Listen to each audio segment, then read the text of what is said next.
The first thing I noticed wasn't anger. It was relief. My sister's voice went soft and warm the second I told her the insurance company had denied everything, that the fire had taken the bakery and the payout was gone.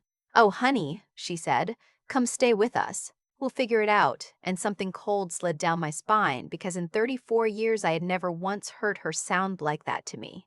My name is Renata Holloway. I spent 11 years building a bakery in Asheville called Sugar and Salt, the kind of place where regulars knew which stool was theirs and the morning crowd would line up before the sign even flipped. I poured everything into it. My 20s, my savings, two relationships that couldn't survive a woman who smelled like cardamom at 5 in the morning. When a regional grocery chain offered to buy my recipes and my name and turn Sugar and Salt into a line of products on their shelves, I almost said no. Then I saw the number, $1.9 million. I said yes and I signed, and I cried in the parking lot of the lawyer's office because for the first time in my adult life I wasn't afraid of the first of the month. That was March. By April, my accountant, a calm man named Theo Vance who I'd hired the week the deal closed, sat across from me at my kitchen table and said something I didn't understand at first. He'd been going through my old paperwork, the stuff from my grandmother's estate that I'd shoved in a drawer years ago and never looked at because looking at it meant remembering she was gone. "Renata," he said, "I need you to do something that's going to feel strange. I need you to tell your family the deal fell through. Tell them the buyer pulled out or the money's tied up or you lost it. Whatever's easiest for you to say with a straight face." I laughed. I actually laughed because it sounded insane. Why would I lie about that? Theo didn't laugh. He had this way of folding his hands and going very still, and he did it then.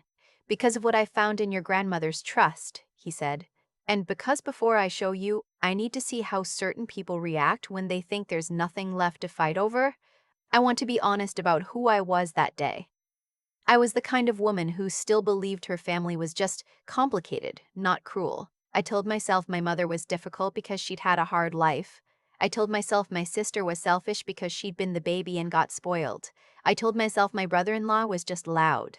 I had spent my whole life translating their worst behavior into something forgivable, the way you do when admitting the truth would leave you with no one. So when Theo asked me to lie, the part of me that resisted wasn't protecting my money. It was protecting the story I told myself about them, but I trusted him. I don't fully know why, except that he was the first person in years who looked at my situation and seemed to be thinking about me instead of what he could get from me. So that night I made the calls. I called my mother first. I told her there'd been a problem with the sale, that the chain had backed out after the inspection, that the bakery had structural issues I hadn't known about, and now the deal was dead, and I was looking at maybe losing the building too. There was a pause on the line. Not a worried pause. A calculating one. I can hear it now in my memory, that little click of a mind shifting gears. "Well," my mother said, "I always wondered if that place was worth what you thought." That was it. No, "Are you okay?" No, "What will you do?" She told me she had to go, that she'd call my sister and let her know, and she hung up before I could say goodbye. I sat there holding the phone and I told myself it was shock. People process things differently. She'd call back. She didn't. But my sister did, 20 minutes later with that warm voice that made my skin crawl. Camille, 2 years younger than me, married to a man named Desmond who sold cars and talked about passive income at every holiday dinner like he'd invented the concept. Camille, who hadn't called me on my own birthday in 3 years. Suddenly she wanted me to come stay in their guest room. Suddenly she was worried about me being alone. "You shouldn't be by yourself right now," she said. "Family takes care of family. Come Sunday, we'll have dinner, we'll talk it all through." I said yes. I told her I'd be there, and the second I hung up, Theo texted me because I told him I was making the calls. His message said, "Whatever they offer you this weekend, don't sign anything. Don't agree to anything, just listen." I didn't understand yet, but I was about to. The thing about being the responsible one in a family is that you don't notice how much they've come to depend on you being predictable until you stop being predictable. For years, I'd been the one who covered my mother's property tax when she forgot. I'd paid for Camille's wedding photographer when she went over budget. I'd lent Desmond $8,000 for a sure-thing investment that I never saw again and never mentioned because mentioning it would make Sunday dinners awkward. I'd absorbed all of it quietly, telling myself that's what you do for people you love.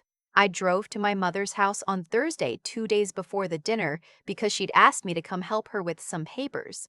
That should have been the first real warning. My mother had never once asked for my help with anything that didn't end with my checkbook open. When I got there, my sister's car was already in the driveway, so was Desmond's truck. For a denial that was supposed to have devastated me, there sure were a lot of people gathered to comfort the woman who'd lost everything. My mother let me in, and the house smelled like the lavender candles she only burned for company. The dining table had paper spread across it, neat stacks, the kind you organize ahead of time. Camille was sitting there with a legal pad. Desmond stood by the window pretending to look at his phone, and my mother guided me to a chair with a hand on my back that felt rehearsed, like she'd practiced being gentle. "Sweetheart," she said, "we've been talking, and we think the smartest thing for you right now is to simplify your life. You've got too much on your plate." I asked what she meant. Camille slid a paper toward me. "It's just paperwork," she said. "Grandma's trust. You're listed as the trustee. But with everything going on, it makes sense for Mom to take over managing it. That way you don't have to stress about it. You can focus on getting back on your feet." I looked down at the page. I didn't understand most of the legal language, but I understood 3 words near the top. The same 3 words Theo had me memorize before I came: transfer of trustee authority. And here's the part I've never been able to explain to anyone who didn't grow up the way I did. My first instinct, sitting at that table with my family circled around me, wasn't suspicion. It was guilt. I felt guilty that I was about to disappoint them. I felt the old reflex to make it easy for everyone, to sign whatever made the tension go away. My hand actually moved toward the pen. And then I heard Theo's voice, "Just listen." So I put my hand back in my lap and I said, "Can I take this home and read it?" The temperature in that room dropped 10 degrees. "There's really no need," my mother said, and her voice had lost the lavender softness. "It's a simple thing. Camille already had her lawyer look it over." Camille had a lawyer. My sister, who'd cried poverty at me for a decade, who I'd thought lived check to check, had a lawyer review a document about my grandmother's trust before I'd even been told the trust was being discussed. I filed that away. I kept my face calm the way Theo told me to. "I'd still like to read it," I said. "I'm just careful about signing things now, after the bakery." Desmond turned from the window. "After you ran a business into the ground, you mean?" he said. He said it lightly like a joke, but there was nothing light underneath it. "No offense, Renata, but maybe being careful isn't your strength. I want you to understand that I had lent that man $8,000. I had co-hosted his baby shower. I had written a recommendation letter when he wanted to switch dealerships, and he was standing in my mother's house the day he thought I'd lost everything, telling me I was the one who couldn't be trusted with money. My mother didn't defend me. Camille didn't defend me. Nobody did. They just watched me, waiting to see if I'd pick up the pen. I didn't. I told them I needed to think, that it had been a hard week, that I'd come back Sunday like we planned. And the disappointment on their faces was so naked, so completely undisguised, that I finally saw it. Not all at once. It came in over the drive home like a tide, the slow, horrible understanding that the warmth had never been for me, it had been for my money. And the moment they believed the money was gone, they hadn't gathered to comfort me. They gathered to make sure they got whatever was left before I figured out it existed. I called Theo from a gas station parking lot shaking. I told him everything. The trustee transfer. Camille's lawyer. Desmond's mouth.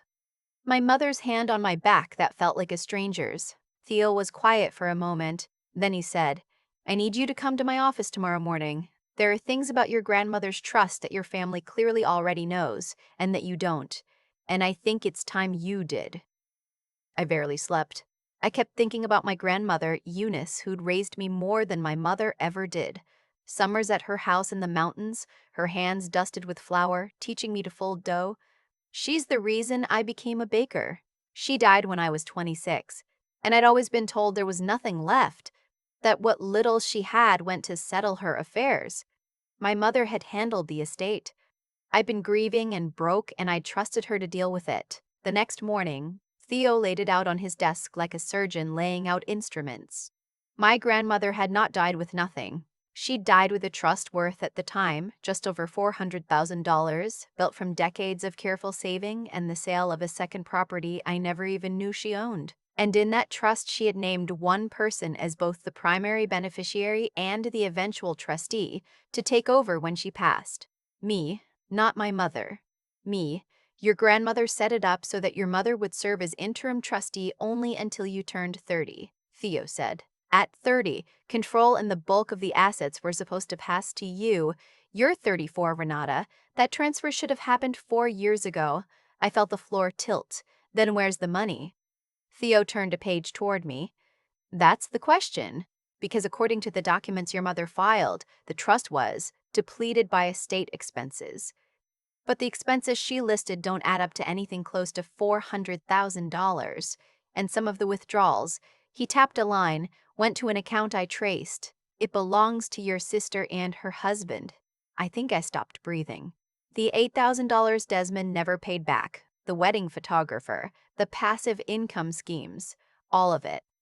They hadn't been borrowing against their own poverty. They'd been spending my inheritance, the money my grandmother left me, the money my mother had quietly funneled to her favorite daughter while letting me believe there was nothing. They've been draining it for years, Theo said gently. And here's why they panicked when they thought your bakery money was gone. As long as you were rich, the trust didn't matter to you. You'd probably never have looked. But a broke woman starts asking questions. A broke woman might hire someone like me. So before you could, they needed to get the trustee authority transferred to your mother legally with your signature. Once your name was off it, any discrepancy becomes nearly impossible to prove. They were trying to close the door before you noticed it was open. I asked him the only question that mattered. Can I get it back? Theo smiled, just slightly. That depends on Sunday. We planned it carefully. Theo told me exactly what to do, the way my grandmother used to tell me exactly how long to let the dough rest. Go to the dinner. Be sad, be tired, be the broken woman they expect. Let them bring out the papers. Let them push. And when they think they've won, let me walk through the door. Sunday came. Camille's house was all warm lighting and a roast in the oven, the kind of effort my family only made when there was something to gain. Desmond clapped me on the shoulder like we were old friends. My mother had brought a peach cobbler, store-bought, which she'd transferred into one of her own dishes so it would look homemade. Even her kindness was a forgery. We ate. They were almost giddy. My mother kept talking about how once things were simplified, I could move into her spare room, how we'd be close again, how this was all going to bring the family together. I nodded and pushed food around my plate and played the part. It wasn't hard. I just let myself feel the real grief underneath. The grief of knowing for certain now that the people who were supposed to love me had been robbing me since I was 26 and smiling while they did it. After dinner, the papers came out. Of course they did. Camille had added more since Thursday. There was the trustee transfer.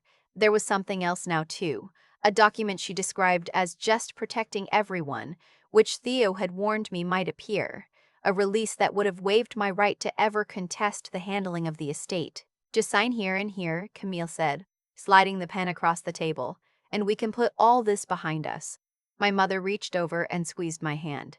It's the right thing, sweetheart. For the family. And I looked at her, my mother, who had buried her own mother's wishes and stolen from her own daughter, and I asked her the only thing I wanted an answer to. Mom, I said quietly, if money doesn't matter, if family is what matters, like you keep saying, then why does it matter so much that I sign this tonight? The room went still. Camille's pen hovered. Desmond's jaw worked like he was chewing on an answer he couldn't find. That was when the doorbell rang. I watched my sister's face as she went to answer it, irritated at the interruption. I watched her open the door, and I watched the color drain out of her when Theo Vance stepped into the foyer in a charcoal suit with a leather folder under his arm and said, in the most pleasant voice imaginable, "Good evening. I'm Renata's accountant. I hope I'm not too late for dessert." Nobody moved. Desmond stood up too fast and knocked his chair. My mother's hand was still on mine and I felt it go cold and slack. Theo set his folder on the table, right next to the papers they wanted me to sign, and opened it. "I'll be brief," he said, "since I know you've all gone to so much trouble."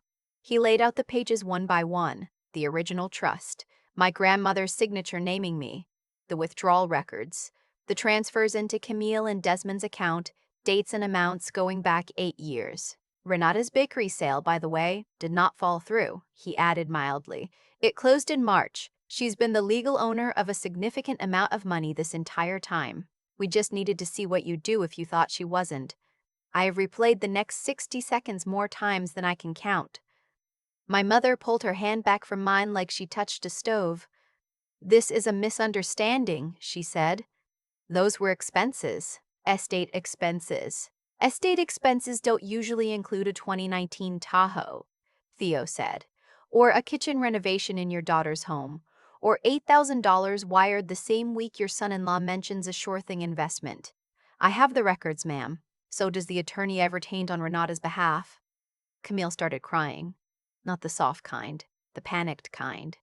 "Renata, you don't understand. We were going to pay it back. Mom said it was fine. Mom said you'd never." "They'd never find out," I said. "Go ahead. Finish it."